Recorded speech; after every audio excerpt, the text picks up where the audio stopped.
baga dhuftanii kutaan har'aa kunis waa'ee jecha akkaan barbaachisaa ta'e kan need jennee ilaalaa turreeti. Kutaa kana keessatti fakkeenyota akkaan barbaachisaa hamma tokko erga ilaallee booda baay'inaan gaafii irratti xiyyeeffanna. So gaafilee waliin hojjennutu jira jechuudha. So hamma xumura viidiyoo kanaa yoo nu faana turtan waan baay'ee akka irraa barattan nan abdadha. Isin immoo gama keessaniin barreeffachuu fi qo'achuus hin dagatinaadha. Akkasuma viidiyoo kana like fi share gochuus akka hin daganne. So amma suduudhaan gara barumsaa seennu. Fakkeenyi inni jalqabaa akkaana jedha. Sana irratti hojjechuu qabdaa jedha. Sana irratti maal gochuu qabdaa? Hojjechuu qabda. Akkamitti jenna kana? You need to work on that. You need to work on that. Asirratti yoonsii need to si barbaachisa. Maal si barbaachisa jechuu jirra? Work. Hojjechuu maal? On that. Wanta isaan irratti hojjechuu si barbaachisa jechuu jirra jechuudha. Dafnee jechuudhaaf you need to work on that. You need to work on that. Akkasii jettanii jechuudha. Kuni callisuun barbaachisaa jedha. Callisuun maal Ingiliffaan? Barbaachisaa ni beektu. Isaan idii kana fayyadamne jechuudha. So we need to stay quiet. We need to stay quiet jennee jechuudha. Quiet jennaan hima kana yeroo jecha kana yeroo dubbifnu quiet jennee dubbisna. So we need to stay quiet. Asirratti hima kana gaafitti deebisuu barbaanne mallattoo gaafii asiin keenya. Okay? Deebisnee gama duraa kanaan do finne jechuudha. Do asitti yoo barreessine do we need to stay quiet? Callisuu nu barbaachisaa? Yookiin callisnee taa'uu nu barbaachisaa jechuu jirra jechuudha. So akka amma taa'u kanatti immoo we need to stay quiet yeroo jennu callisnee taa'uu nu barbaachisa. We kana zayitti hojii jirtan they need to stay quiet. Isaan callisuu isaan barbaachisa. Yoon callisnee rakkootu dhufa jechuudha. So wanti kun wanta dirqama isaan gochuu qaban jechuudha. Yoo waan san dhiisan wanti sun ka duraa irratti yookiin jireenya isaanii jeequ ta'a jechuudha. Okay? Saniif faayidaan niidiidha. Wanta akkaan nu barbaachisu jireenya oofuudhaaf. Wantoota akkasii yeroo haasawuu barbaannu niidii fayyadamnaa jechuudha. So faayidaa guddaa akka qabdu argaa jirra. Gara himetti aanu yeroo deemnu akkana jedha. Emaila erguu na barbaachisaa jedha. Email maali Ingiliffaan? Email isuma kana erguun maali? Jecha erguu jettu qofa beeknaan hima kana ijaaruu dandeessan jedheeti yaada. Erguun maali Ingiliffaan? Okay? Hayyee send jechuudha. Send jechuu eegatee email eegatee na barbaachisaa need to eegatee kamirraan eegala. Hima kana kamtu dura dhufuu qaba? Email dura dhufuu qaba moo?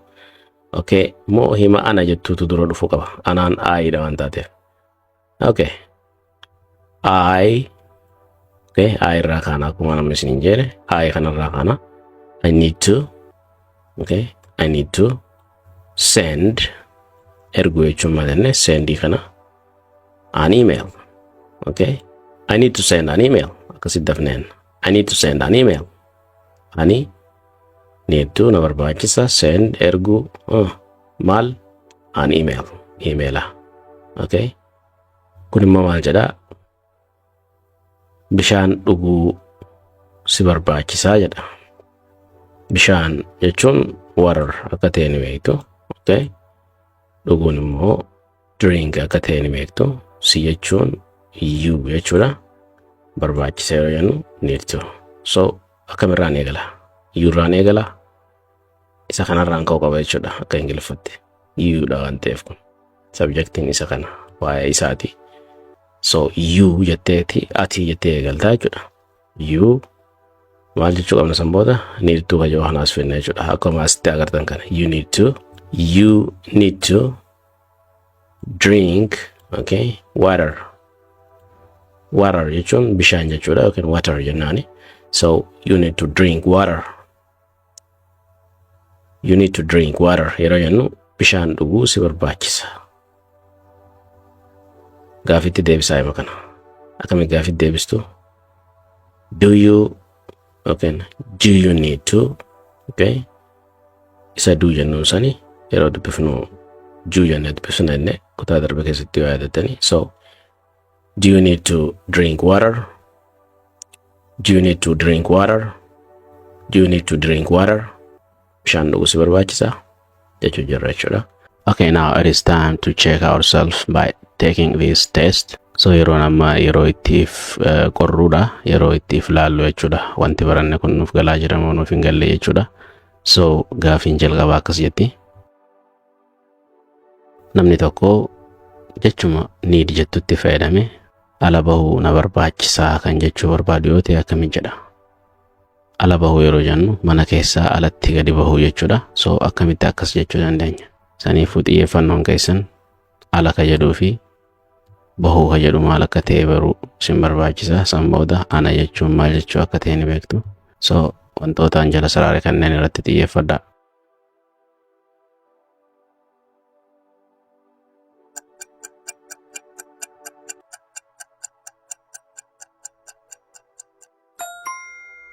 Deebiin isaa kana ta'a. I need to go outside. Tokko tokko yoo ilaalle I ka jenneen maal jechuudha? Ana yookiin na ka jennu sanii jechuudha. Need to jechuun na barbaachisa jechuu yoo ta'u I dha yeroo walirratti dabalamte I need to na barbaachisa maal go deemuu ka jennu kana jechuudha. So I need to go deemu na barbaachisa yoo ta'u hangaasi outside jennu outside jechuun ala jechuudha. So ala bahuu na barbaachisa yookiin ala deemu na barbaachisa jechuudha jechuudha. I need to go outside yeroo jennu gara afaan keenyatti yeroo deebi'u ala bahuu na barbaachisa jenna jechuudha. Ala deemuu na barbaachisa osoo hin taane ala bahuu na barbaachisa. Maaliif jechi go jettu deemuu ta'us so gizee afaan keenya yeroo afaan keenyatti dubbannu ala bahuu na barbaachisa jenna malee ala deemuu na barbaachisa hin jennu jechuudha. Kanuma ta'u garuu irra caalatti akkasitti dubbanna jechuudha. So haasawaa akkasii dubbachuudhaaf yookiin haasawaa akkasii gochuu yeroo barbaannutti I need to go outside jenna jechuudha. I need to go outside. Gaafiin lammaffaa akkanatti waan tokkollee fiduu na barbaachisaa. Nam tokko nama gaafii gaafataa jira jechuudha. Akka wantuma wayii wanta ta'e tokko fiduu akka isa barbaachisu ifirraa gaafachuudhaaf waan tokkollee fiduu na barbaachisaa jechuu yoo barbaade akkamitti jedha ka jedhudha gaafiin. Wantoonni isin irratti xiyyeeffattan asirrattis waan tokkollee jechuun maal jechuudha. Fiduu jechuun maal jechuudha. Naka jedhu ana jechuun ni beektanii kanallee ni beektanii. So sanirraa kan hafe walitti fidaa ijaaraa isin sakandii godhan.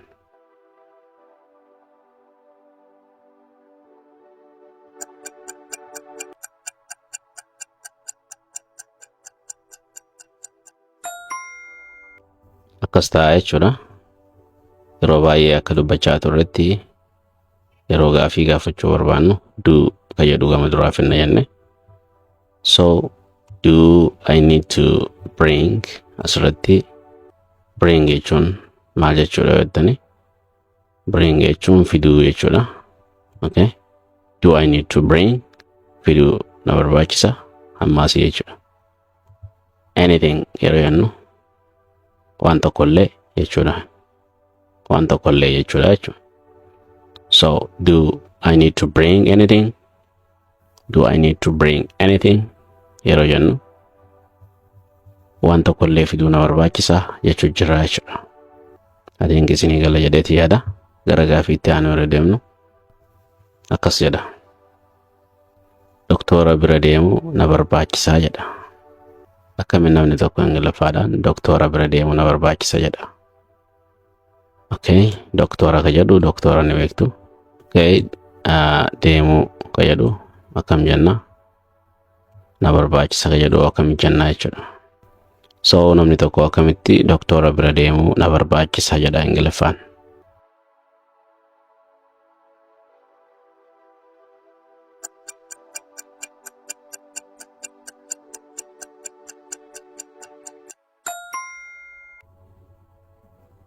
Okay, deebiin isaa akkana ta'a. I need to see a doctor. Asirratti jechi see jettu tuni maal jechuudha yoo jenne laaluu jechuudha. Okay. Jechi kuni laaluu yoo ta'e doktora laaluu na barbaachisa kan jedhu hiikaan daarektiin inni kennu. So garuu akka afaan Ingiliffaatiin namni tokko doktora bira deemuu na barbaachisa yookiin if laalchisuu na barbaachisa itti jedhu akkamii akkana jechuudha. I need to see a doctor. Isin immoo deebistanii nama biraatiin doktora bira deemuu yookiin immoo haakama deemuu isin barbaachisa jechuu akka itti dandeessan akkamii. You need to see a doctor. Nama dhibame tokko bira deemtanii nama haakima hin deemne yookiin nama mana yaalaa hin deemneen akkamitti doktora bira dhaquu qabda jettaniini akkana jettaniin you need to see a doctor. Yoo ifii keessanii ka fayyadamtan ta'e I need to see a doctor. Doktora bira deemuu na barbaachisa yookiin doktora if laalchisuu na barbaachisa jechuudha. Gaafiin inni itti aanu akkas jedha. Obsa qabaachuu si barbaachisa. Hima kana akkamitti Ingiliffaadhaan jenna. Obsa jechuun maal jechuudha Ingiliffaan? Qabaachuu si barbaachisa akkamii jenna jechuudha.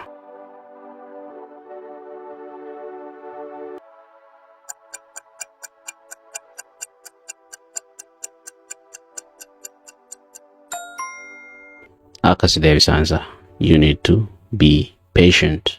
You need to be patient jenna jechuudha. Asirratti jechi patient jedhu obsa jechuudha. You need to be patient obsa qabaachuu si barbaachisa. Asirratti you need to be jechi jettu akka afaan keenyatti qabaachuu si barbaachisa yookiin nama obsa qabu tahuu biintun tahuu jechuudha. So nama obsa qabu tahuu si barbaachisa jechuun obsa qabaachuu si barbaachisa jechuu waan ta'uuf. So you need to be patient. Nama obsa hin qabne tokko yeroo argitan akka inni obsuuf gorsuu yoo barbaaddan akkam jettaniini you need to be patient. Asirratti akka hin daganne you need to be patient jettanii hundan dubbistanii asirratti diintun maal taati saayilantii taati yeroo haasofnutti jechuudha. Akkam jechuudha akkana jechuuni you need to jechuudha. You need to egeettan booda to itti aansu jechuudha.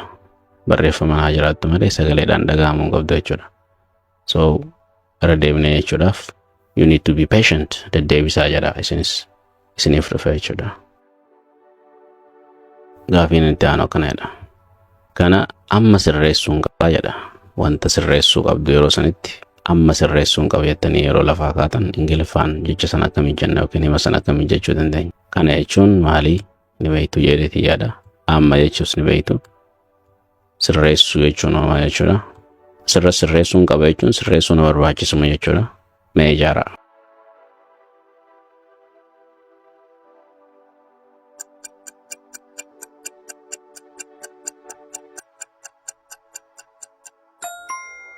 All right.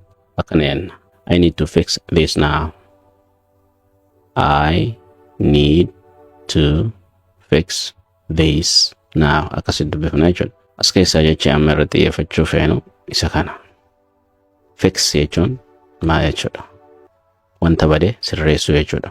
Wanta cabee yookiin urate yookiin waan fedhe kan bade san sirreessuu akka hojjetu gochuu jechuu deebisne. So tokko tokkoon kan ilaallu yoo ta'e ani jechuudha.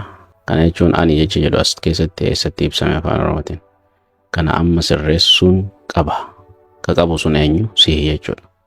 Saniifuu anaatu haasa'u jira jechuudha jecha sana. Hima sana anaatu dubbachaa jira jechuudha. So I need to maal barbaachisa? Fix. Suphuu yookiin sirreessuu na barbaachisa. Base. Isa kana ziisin jennu.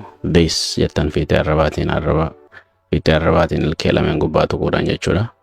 So I need to fix this now.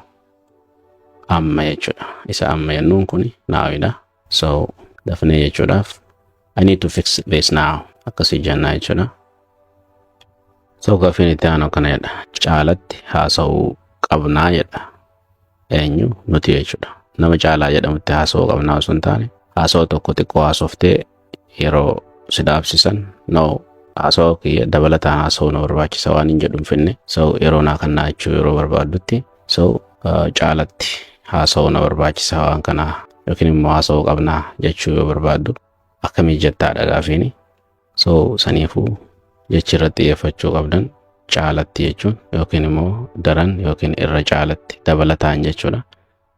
Ingiliffaan akkamii jechuu kun maal jechuudha?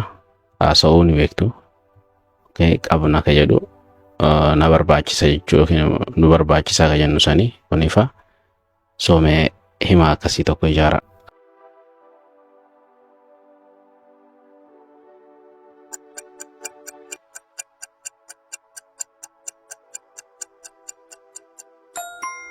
I hope ijaartan jedheetiin abdadda. So deebiin isaa akkana we nuti kan haasaa jiru nu ta'uu isaa maalirraa barree qabna isa jedhu kana jechuudha.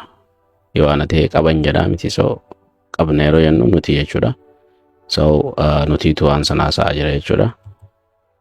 So we need to talk more jenna jechuudha. Asirratti we need to talk haasa'uu nu barbaachisa. Isa kana jechuudha amma jechi ijoon asirratti xiyyeeffachuu qabnu. More ka jettu sana jechuudha.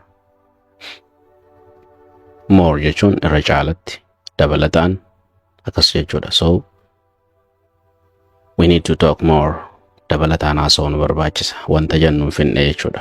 Nutti hafti kana. So yeroo sana akkam jenna we need to talk more. We need to talk more. Inni kun immoo maal jedha? Yaaddoo dhaabuu qabda. Nama gorsaa jirta jechuudha. Yaaddoo dhaabuu si barbaachisa jechuudha karaa biraatiin. Akkam jetteeti nama gorsuu dandeessa akkana jettee Ingiliffaan.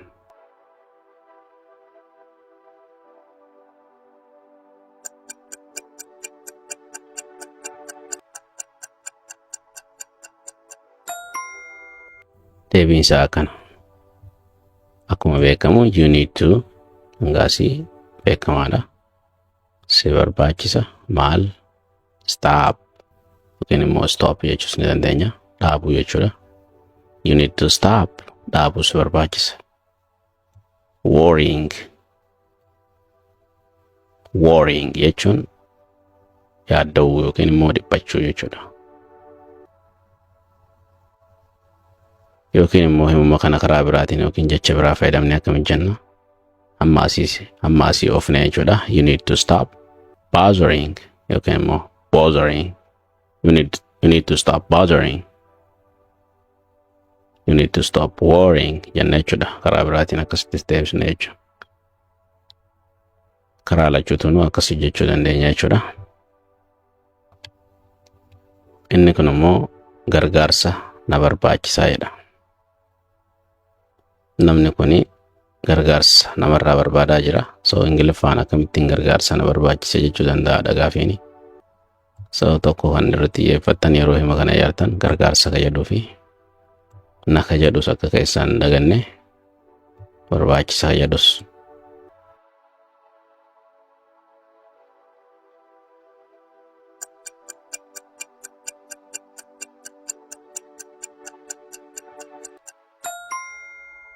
Good.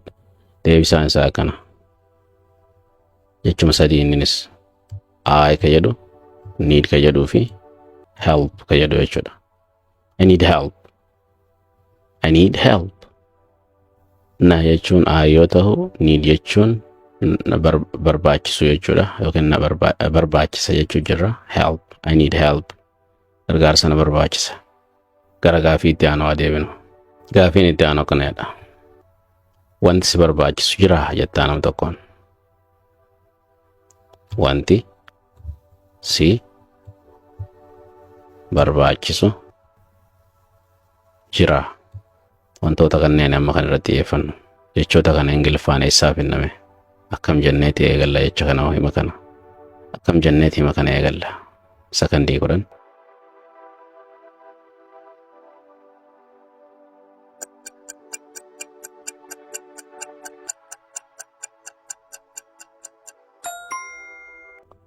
So yeroo hundaa'u wanti isin dagachuu hin qabne tokko mallattoo gaafii kana yeroo agartan gaafii gaafatu jirraa miti hima san eegaluu dura jecha duu jettu fidattan akka gaafii gaafattan isin gargaaraa jira jechuudha.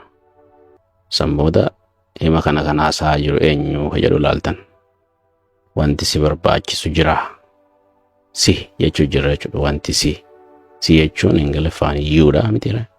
So do erga jenne you itti aansinaa jechuudha akkuma agartan kana. Jiyu asirratti do haa jennu malee yeroo yeroo akka himatti haasofnu duun tunis gara juutti jijjiiramti. Isa sanis hin dagatinaadha. Pronunciation isaa eeguudhaaf jechuudha.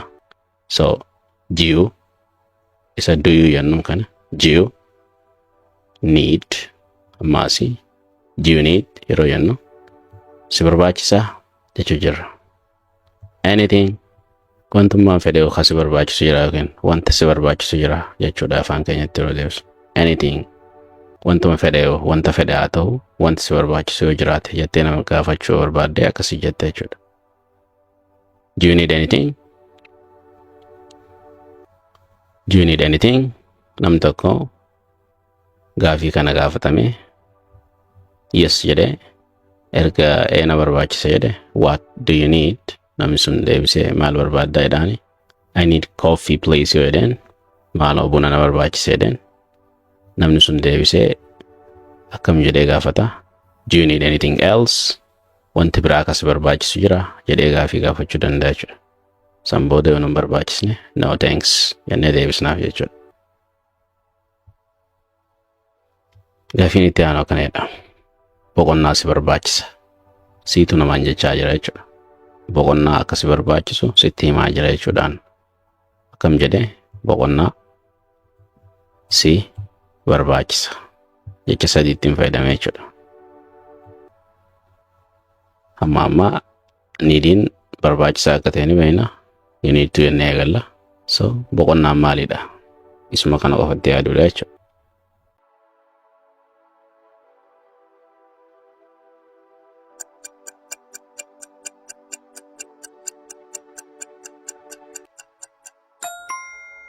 Deebisaan kana you need to rest yookiin immoo you need rest boqonnaa si barbaachisa. Gaafiin kun immoo maal jedha? Yeroo na barbaachisaan jechuu barbaada Ingiliffaan. Akkamitti yeroo na barbaachisa jedha? Yeroo maal Ingiliffaan? Na barbaachisaan beektan sila. So kamii walirratti qindeessiname jechoota sadeen kana.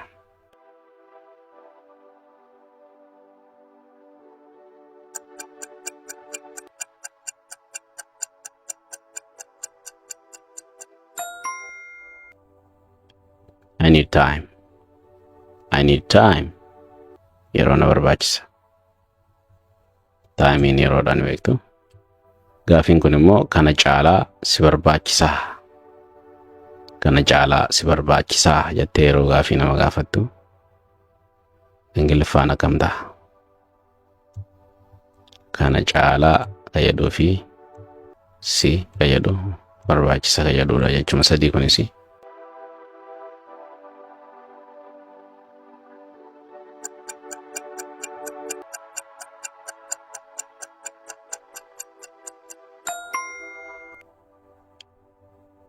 So gaafiidha akkuma reefsiniin jedhe wanna kuni mallattoo gaafii jira yookiin immoo gaafii gaafachaa jira.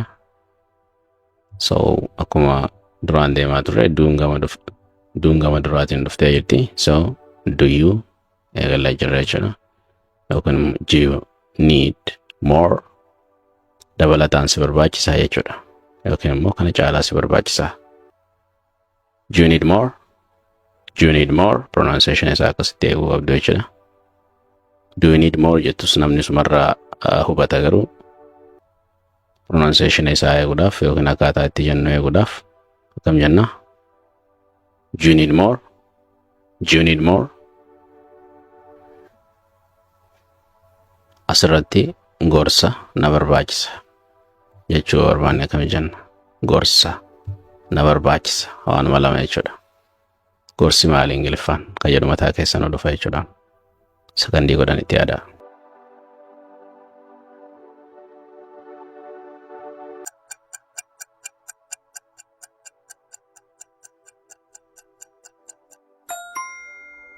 Gorsi Ingiliffaadhaan jecha kana jechuudha. Kam jennee dubbisna? Advice. Advice. So jecha kana erga beekne inni kun duraanuu fayyadamaa jirra waan ta'eef nu dhibu jechuudha. I need advice. I need advice. Himuma kana deebisnee gara waan biraa jijjiiruu dandeenya. Gorsa si barbaachisa jedhame himuma kana deebisa. You need advice. Gorsa isin barbaachisa deebisame. akkasuma you need advice jenna maalifi yuun nama tokkoofis nama baay'eefis waan taatuuf yeroo san si haasa'u jiruutu murteessa jechuudha. Nama tokkoon jetta moo lamaan jetta isin ka walitti haasa'u jiru beekaa jechuudha. So lachuufuu ta'uun isaa beekamaadha garuu gorsa ishii barbaachisa deebisuudhaaf she need advice. Gorsa isa barbaachisa jechuudhaaf he need advice. Gorsa nu barbaachisa jechuuf immoo maal jenna we need advice. Gorsa nu barbaachisu jechuu barbaanne immoo we don't need advice. Isuma kana ani gorsa nan barbaachisu jechuu barbaanne I don't need advice. I don't need advice jennee jechuudha. Yoo feene immoo gorsa kee nan barbaachisu jechuutti jijjiiruu barbaanne I don't need your advice. Your jechuun kee jechuudha. Gorsa isaanii nan barbaachisutti deebisuu feene I don't need their advice. Salphaadha jechuudha. So gara adda addatti jijjiiruudhaaf yaalii godhaadha. Erga fakkeenya kana qabattan maaliif jennaan faayidaan nuti wanta kana ilaaluudha. Wantuma jecha I need advice jedhu kana qofa qabattanii isuma qo'achuu osoo hin taane erga isa kana qabattanii kan biraa uumuu danda'uudha jechuudha wanni irratti xiyyeeffachaa jirru. So don't forget to do that. San gochuu akka hin daganne jechuudha. Yeroo hunda namni qo'atu yoon akkas godhee yoon akkana godhee jechuutu mataa keessa dhufa. Yoon qo'anne immoo wanti sun sammuu keessan dhufu waan ta'eef so jabaattanii qayyabachuu yookiin qo'achuu qabdu. Yeroo san akkasii gaafileen adda addaa mataa keessa sin dhufte jechuudha. So gara gaafii ta'an yeroo deebinu kun si barbaachisaa jettee nama gaafachaa jirta. Kun jechuun maalii fi si jechuun maali, si barbaachisa jechuun maaliidha gaafiini. Sakandii kudhan.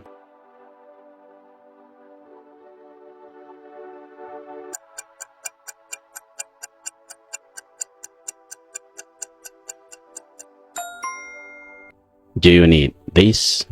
Do you need this? Do you need si barbaachisa?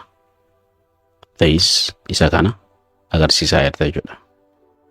This kan jennu kana wanta tokko kan nutti dhiyoo jiru yeroo agarsiisnu jechuudha. Wanta harkaa qabnu wanti sun immoo meeqa tokko jechuudha.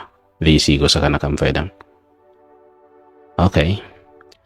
Do you need this yeroo jennu kana si barbaachisa?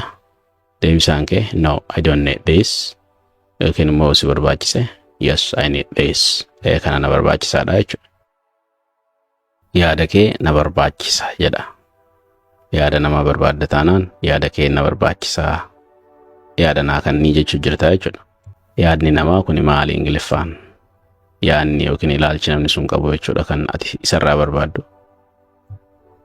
Na barbaachisaa ni beektaa? Okay, hima san ijaarime.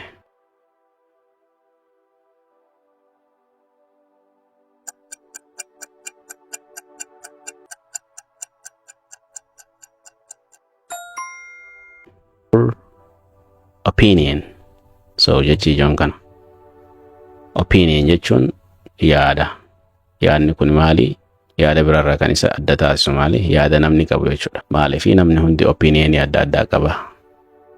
Yaadni ani qabuu fi ati qabdu waan tokko irratti adda adda jechuudha. So yaadni wanta tokkoof ati qabdu kiyyaa wajji wal dhaba. So yaada keetiin kanarra barbaadaa jettee nama gaafachuu jirta yookiin opinion jennaan isa sanii. So I need your opinion jettaa jechuudha. I need your opinion. Yaada keetiin barbaadaa jechuudha. Xiyyeeffachuu si barbaachisa. Xiyyeeffachuun maali? Kanarraa kaafee ni beektan kan biraa.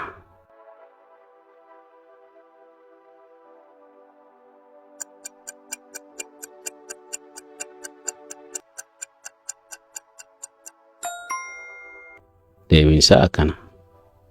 You need to focus. So xiyyeeffachuun maali? Focus ka jennuun kana jechuudha. So you need to focus. Yeroo you need to jechuu si barbaachisa. Focus xiyyeeffachuu. Formaata nu barbaachisa. Formaatni maali Ingiliffaan? Kana immoo ni beektu. Nu barbaachisaan maal akka ta'e.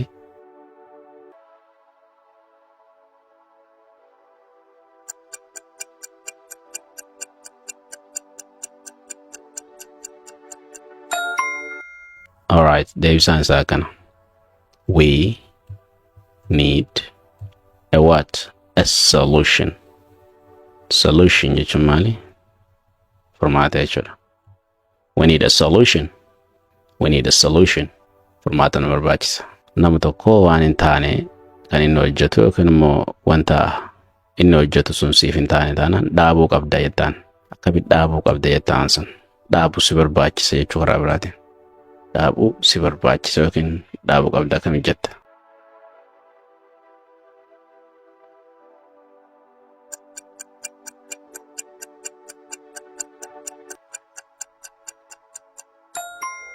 You need to stop. You need to stop. Basun taane akkan irraanfanne di hin dubbisinaadha. You need to stop the deebisaa jedhaadha. Dhaabuu qabda waan kana. Waan kana jechuutti yoo itti dabaluu barbaadde you need to stop this. Isa kana dhaabuu qabda wanta kana. You need to stop this thing. Wanta kana dhaabuu qabda. Yookiin immoo gaabsine you need to stop. Siifii namni hojii haasoo hojjetan san maal akka dhaabuu qabu kan itti himu jirtu ni beeka inni.